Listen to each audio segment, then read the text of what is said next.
Samantala, ipinag-utos na ni Pangulong Ferdinand R. Marcos Jr. ang pagbuo ng komite na siyang tututok sa right-of-way activities ng National Railway Projects.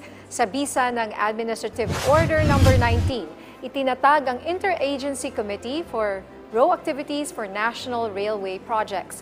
Lain ng komite na mapabilis ang proseso ng land acquisition para sa implementasyon ng railway project sa bansa.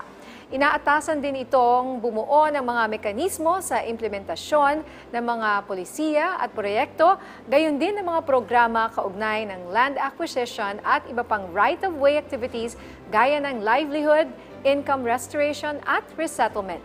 Kabilang din sa tututukan ng komite ang mga agreement at kontrata sa pagitan ng pamahalaan at ilang ahensya ng gobyerno para mapabilis ang budgeting ng railway projects at matugunan ang ilang issue.